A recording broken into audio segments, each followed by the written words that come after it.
Welcome to the June 2025 edition of our Macro and Market Update.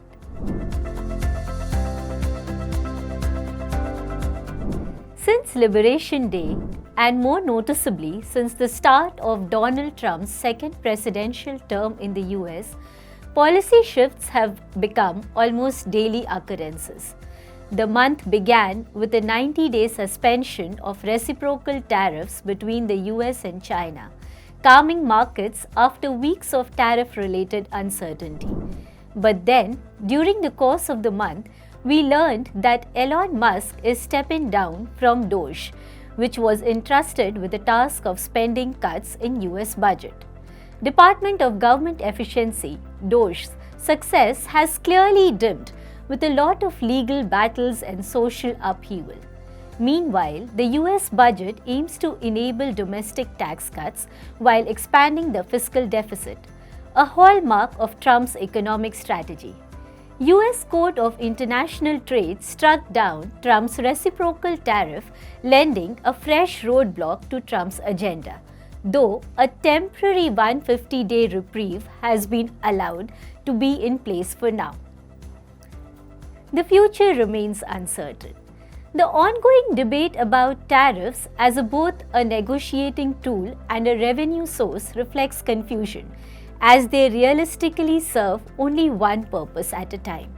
At its core, the tariff issue highlights the deeper economic imbalance between the US and China. The administration could still deploy other legal measures to enforce tariffs, though any increase in tariff is expected to be gradual through 2025, as the administration now works to establish a new tariff framework. Looking ahead, US economic growth faces mixed signals. Pro-growth policies like fiscal expansion, deregulation, and tax cuts are countered by higher yields, policy uncertainty, and looming tariff decisions. This volatile environment has heightened the sensitivity to news flow and sustained macroeconomic uncertainty, which stalls business decisions. The delay in tariff implementation has eased recession fears somewhat, but the US economy continues to grapple with slowing growth, sticky inflation, and a patient Federal Reserve. Though inflation and expectations remain contained, the Fed is adopting a wait-and-see stance, preferring to observe the inflationary effects of recent policy shifts before adjusting rates. Monetary easing in the US is likely to be 2026 phenomena, as Fed favor caution over premature rate cuts. Meanwhile, China is quietly pursuing measures to reduce dependence on the US, including reforms in cross-border payment systems and commodity exchanges. Globally, both Europe and China are attempting economic stimulus efforts, but reflation in China still remains elusive.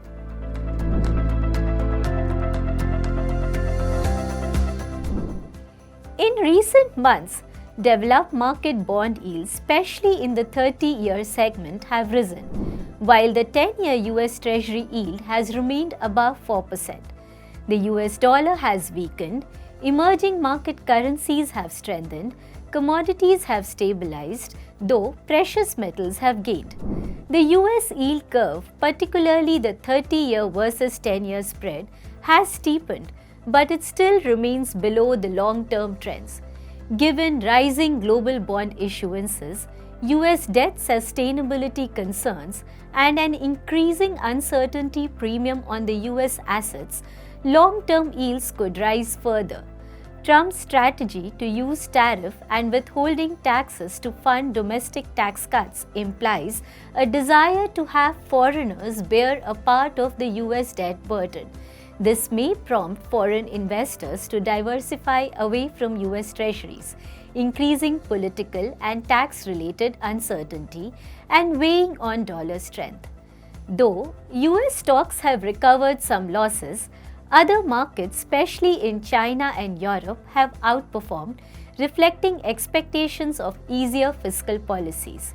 While US earnings per share estimates remain robust, global investors are increasingly drawn to opportunities outside the US, though the path may not be very linear.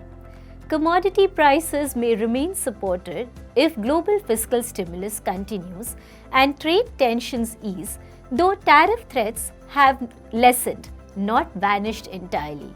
The dollar's decline likely reflects ongoing uncertainty, making it challenging to go underweight US equities, but investors are clearly exploring better value elsewhere.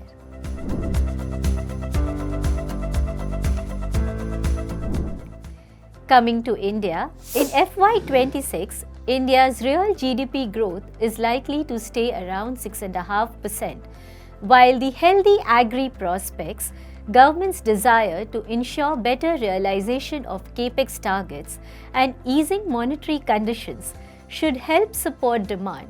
We are worried about lack of robustness in household income, moderating private sector capex and real estate activities. While the tariff troubles have been averted for now, global policy uncertainty is a risk to India's growth too. More than real growth, we are worried about nominal growth in this year, which could dip below 9%, owing to risk of export deflation and subdued commodity prices. India's liquidity conditions have improved, but funding costs have yet to fall significantly. Although the rise has now been arrested, bank credit growth remains muted, though other credit channels are performing better. Rate cuts seem to transmit more effectively through market borrowings than bank loans. Given that bank profitability is stable, we expect credit offtake from the bank side also to improve during the course of FY26. Excise duty hike earlier this fiscal and Rs 400 billion of extra RBI profit transfer yields a good starting point to the central government to handle any potential tax shocks, higher defense spendings, and unforeseen expenditure.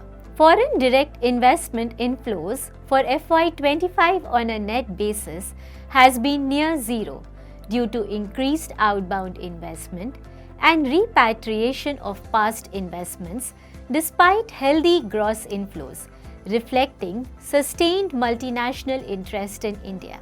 Ideally, FDI inflow should cover for the current account deficit.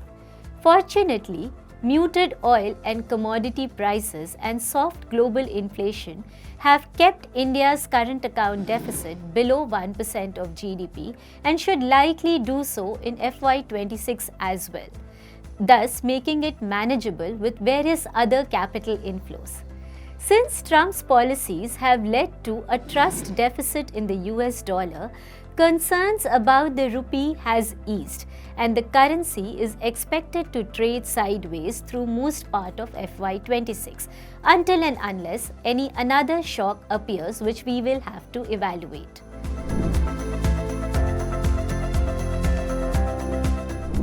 Despite tariff uncertainties, Indian equities gained, with the Nifty and Sensex rising about 4 to 5% year to date. FPIs turned net buyers even as overall market breadth weakened. Outward-facing sectors underperformed, reflecting global trade concerns. Valuations have become more reasonable after the recent decline in Indian 10-year bond yields and a de-rating in price-to-earnings multiples. Our preferred measure, the earnings yield to bond yield spread, now suggests modest valuations compared to last year highs. Market sentiment, as captured by our proprietary equity sentiment index, remains cautious, with fear prevailing over greed, a stark contrast to last year's exuberance. From a contrarian viewpoint, this shift to neutral from underweight equities represents a healthier market outlook and better long-term entry point for investors, though we are not yet ready to recommend overweight positions. Quality and long-term fundamentals will start getting rewarded versus narrative based and to some extent speculative price action of the past year in our view.